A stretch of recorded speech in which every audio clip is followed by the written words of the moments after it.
के गांव में रंगा नाम का एक व्यक्ति रहता था, जो अपनी बैलगाड़ी पर सामान को इस गांव से उस गांव पहुंचने का काम करता था।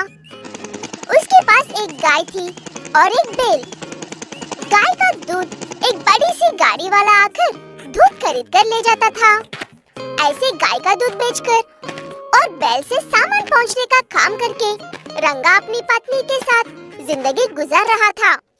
शादी के 10 साल के बाद भी बच्चे ना होने की वजह से रंगा की पत्नी देवी को बच्चों से काफी लगाव था, फिर चाहे वो इंसान की हो या किसी जानवर की। क्या बात है जी, परेशान लग रहे हो? तुम्हें याद है ना, हम पिछले साल जमींदार से कर्जा लिया था।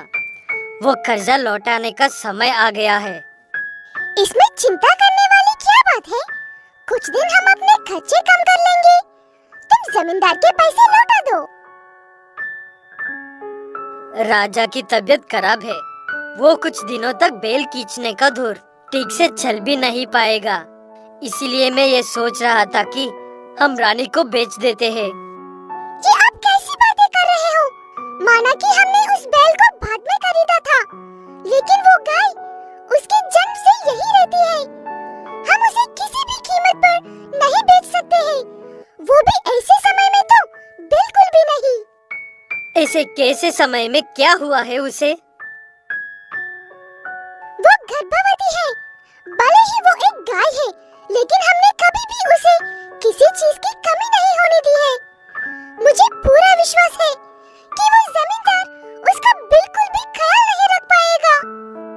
ऐसी बात है तो मुझे राजा को ही बेचना होगा, पहले थोड़ा ठीक हो जाए। ये कहते हुए रंगा वहाँ से चला जाता है, लेकिन वहीं पास में तबेले में खड़ी वो गाय रंगा और देवी की बातें सुनकर काफी दुखी हो जाती है। कुछ भी करके रंगा को उस बैल को बेचने से रोकने की कोशिश करती है। इसीलिए वो गाय बार-बार जाकर बैलगाड़ी के सामने खड़ी हो रही थी। जितनी भी बार वो गाय बैल के पास जाकर खड़ी होती थी, उतनी बार रंगा या देवी उसे वहाँ से वापस लेकर आते थे। ऐसे एक दिन में कई बार होता है। रानी को आखिर हो क्या गया है? बार-बार ऐसे जिद क्यों कर रही है? लगता है ये राजा का काम करना चाहती है। बैलगाड़ी खींचना चाह रहा होगी शायद। इस बारे में सोचना भी मत रंगा। मैंने पहले ही कह दिया है तुमसे कि वो गर्भवती है। वो गाय अपने आप ही जैसे तैसे करके उस बैलगाड़ी को अपने ऊपर बिठा लेती है और बाजार में चली जाती है। बाजार में लोग रंगा की बैलगाड़ी को पहचानते थे, इसलिए वो लोग गाड़ी को सामान से भर देते हैं। रानी जब छोटी थी तब रंगा उसे भी ऐसे अपने साथ लेकर जाता था, इसलिए रानी को पता था कि सामान कहाँ पर लेकर जाना है। रानी अकेले ही इस गांव के बाजार से उस गांव के बाजार में राजा बैल से ज्यादा चक्कर लगाती है। ऐसे शाम हो जाती है और रानी थक कर बेहोश हो जाती है।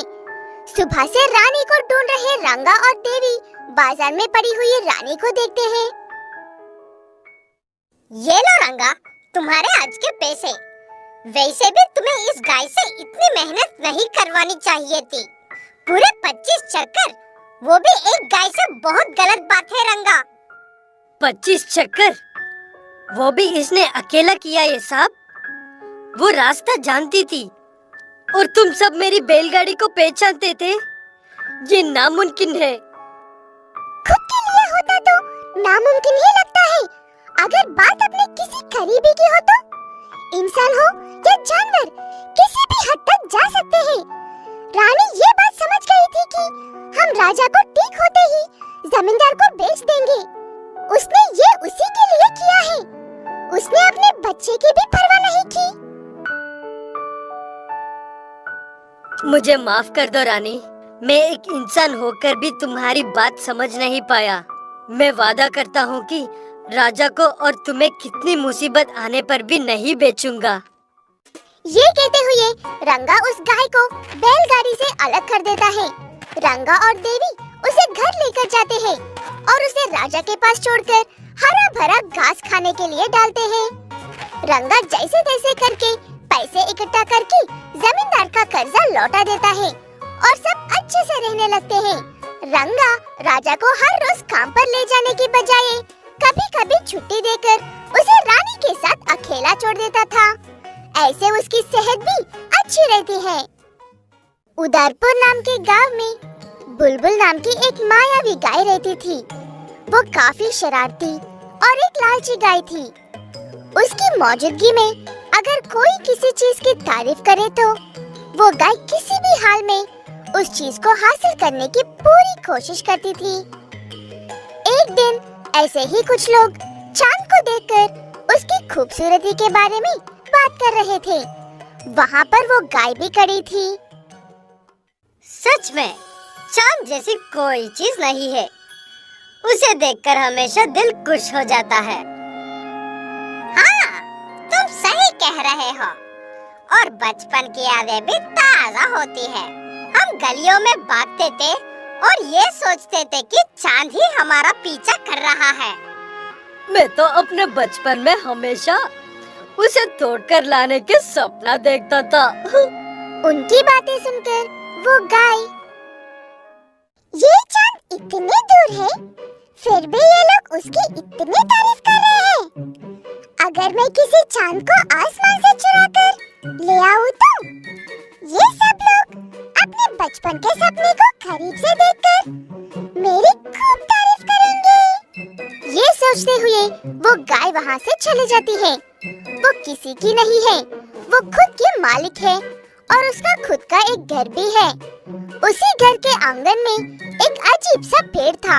उस गाय को जिस भी चीज की जरूरत होती थी उस पेड़ से मांग लेती थी और उस पेड़ उसे वो चीज दे देता था। आइए जादुई पेड़, मुझे वो चांद चाहिए, मेरी मदद करो। ये कहते ही वो पेड़ उसे पंख लगा देता है। उससे बहुत खुश होकर वो गाय आधी रात होने तक का इंतजार करता था। लगता है सारा गांव सो गया है। यही सही समय है उस चांद को चुराने का। शुरू हो जाओ मेरे दोस्त। ये सोचते हुए वो अपने दोनों पंखों की मदद से उड़ते हुए चांद तक जाती है और उसके बाद उस चांद को अपने पंखों की मदद से छोटा करते ही वो चांद उसके सींगों के बीच में आकर बैठ जाता है। उसके बाद उस गाय के पंख गायब हो जाते हैं और वो गाय चांद को लेकर घर चली जाती है। अगले दिन शाम को वो गाय चांद को अपने घर में ही छुपाकर लोगों की परेशानी बढ़कर बाद में उन्हें खुश करने के बारे में सोचती है। यही बात सोचकर वो गांव में लोग चांद ना होने की वजह से क्या सोच रहे हैं ये देखने के लिए गांव में जाती है। अजीब बात है, पता नहीं आज चांद क्यों नजर नहीं आ रहा है। आज ना तो अमावस्या है और ना ही पूर्णिमा है और आसमान भी खुला ही है। ना कोई बादल है और ना कोई बारिश के आसार नजर आ रहे हैं। ये कहते हुए गांव वाले परेशान हो रहे थे। उन्हें देखकर अपनी ही किसी सोच में डूबी हुई गाय खुश होने लगती है।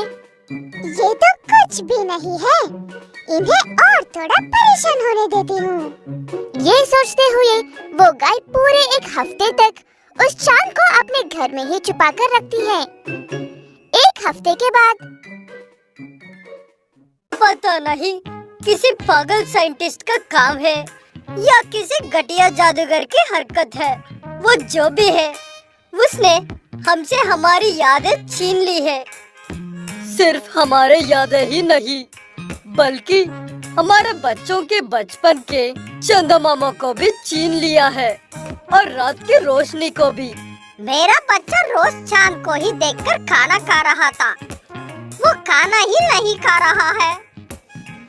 एक बार वो चांद चोर मिल जाए उसे इतना पीटूंगा कि फिर कभी ऐसे हरकतें करने के बारे में सोचेगा भी नहीं। उन्हें ऐसे गुस्से में देखकर वो गाय डर जाती है और उनके पास जाकर सारी बात बताती है और ऐसे करने के लिए उसके पीछे की वजह भी बताती है। हमें पता होना चाहिए था कि ये हरकतें इस मायावी गाय ने की है। जो हुआ सो हुआ, इसने गलती की है लेकिन इसके इरादे गलती नहीं थे।